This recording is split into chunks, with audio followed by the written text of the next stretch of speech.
Hey everybody, it's Rico, and in this video I'm going to talk about 7 myths about Cyprus that people still believe even though they are lies. So let's start right away with number 1, and that is Cyprus is too hot. And I get where this idea is coming from. I'm not saying Cyprus is cold, not at all, but it depends what you compare it to.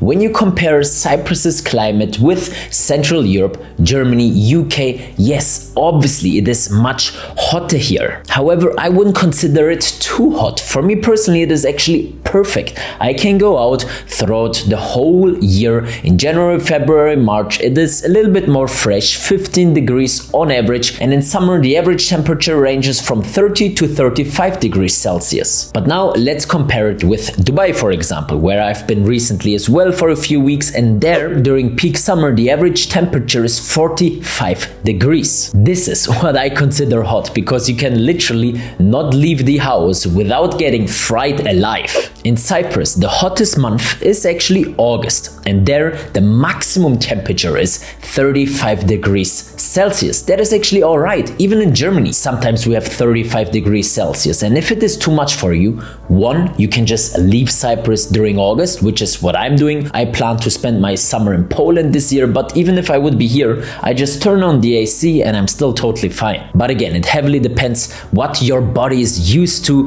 I've been to Thailand, I've been to Dubai, I've been in Bali, and those are temperatures where I feel a little bit unease, but here in Cyprus, I just love it. But sure, you definitely need sun cream, especially if you are a white skin type. You also need a lot of water. Make sure to hydrate yourself, maybe even use some electrolytes, and then you can definitely enjoy your beach time here in Cyprus, which leads to myth number 2, which is beaches in Cyprus are supposedly not nice. Some people say there is not enough sand, too much rocks, and here I just have to say that you need to know where you're going, obviously. Yes, there are many rocky beaches, and Cyprus in general is quite rocky by nature for geological reasons, but what you cannot say is that there are no sandy and beautiful beaches at all here. This is just an exaggeration and definitely not the truth, because I have a separate video showing the best hidden beaches here in Paphos, for example, and there are so many other places around the island and other cities where you will find golden sand beaches, white sand beaches even, dunes, dungeons, caves, and places where you just think that you are in a movie, especially with the sunset. It can get absolutely stunning here. And I always say that it is a trade-off that you do. If you want to go to the most popular, beautiful beaches that are mainstream all around the world, by the way, then you will always be surrounded by other people. It may be overcrowded and all that. But if you go to the more hidden beaches, to the smaller beaches maybe, then the big benefit is that you will be alone. You have a lot of privacy, and no matter where you go, here in Cyprus, the seawaters are the cleanest in the whole European Union and maybe even in the world, because we have a clearance rate of 99.8%, which means that the water is so clean that you can look into the ocean for up to 20 meters. And sometimes when I look at the sea, it's just so refreshing and beautiful that I literally want to become a fish and swim inside. So yeah, the coastline in Cyprus can be a little bit complicated, especially in the beginning if you don't know where to go yet, but once you understand it, you can combine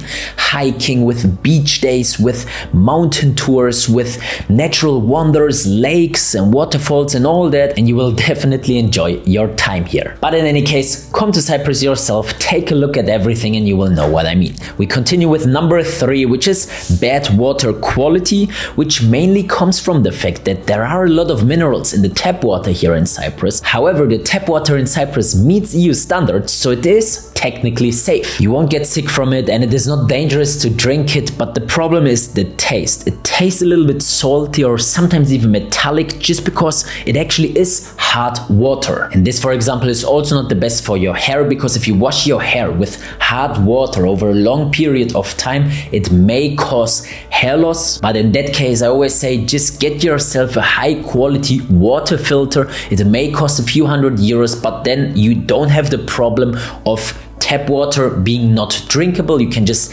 easily drink it, it tastes well, and you can easily wash your body, hair, and everything with it without any problems in the future. If you ask me what I'm doing, I have a filter on my shower head. As you can see, after living in Cyprus for 7 years, I still have my hair.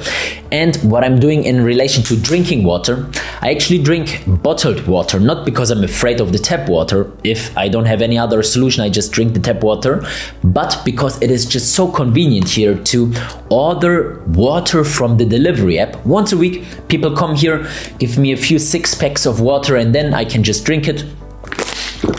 No issues whatsoever. Now next is very funny, and that is that we are not allowed to flush toilet paper here in Cyprus. If you walk around Cyprus in a few restaurants or cafes, especially older ones, then you sometimes see a sign which says don't flush your toilet paper. And in the beginning when I came to Cyprus, I was like, alright, what do I do with the toilet paper then?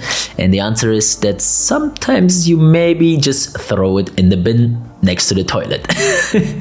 And while this actually was true in the past, many years or even decades ago, this doesn't really reflect today's Cyprus. So this just affects a few old buildings with old pipe systems, but most modern buildings don't really have this issue just because the pipes are much bigger and stronger and they can definitely withhold toilet paper. In most cases, it is just a precaution to avoid blockages because sometimes people just throw too much paper in there and also too thick layers and all that. But obviously, if you throw too many tissues in any toilet around the world, then this will cause issues. But it is not really the case anymore. You can safely wipe your best part of the body and throw it into the toilet in 99% of the toilets here. But it is still funny, I have to admit. Next, number 5 is slow internet, and this is maybe one of the biggest myths because there is actually glass fiber optics internet across the island. Even in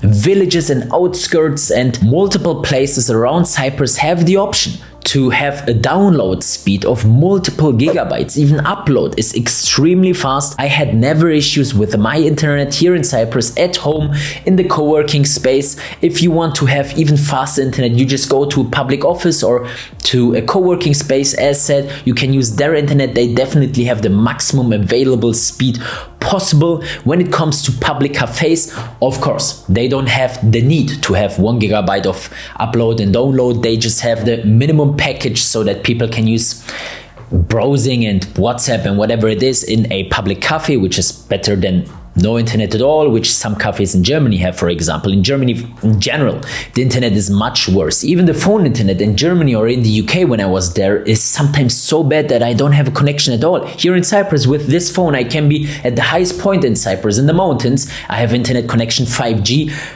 By the beach, even in the sea, and I'm always connected to the internet and I never have any issues here. So slow internet is definitely also a myth, a lie. That is not true here in Cyprus. We have amazing internet here. Next one is very big, and that is the healthcare. And I remember that one very well because when I left Germany many years ago, my parents were so afraid about the healthcare. They were like literally making me paranoid, and they thought that there are no hospitals and doctors outside of Germany, and when I will have a problem that they will have to escort me back to Germany, and only there I will get my surgery or whatever it is, even just a doctor visit. But the ironic thing is that living here in Cyprus for 7 years now made me realize that the healthcare system here in Cyprus is much better than in Germany. In Germany, sometimes you need to wait days or even weeks, even if you have something urgent. Here in Cyprus, whenever I have an issue, I just go into the hospital and they treat me immediately with so much patience, with so much love actually, and it feels like they really want to help me here and not just see me as a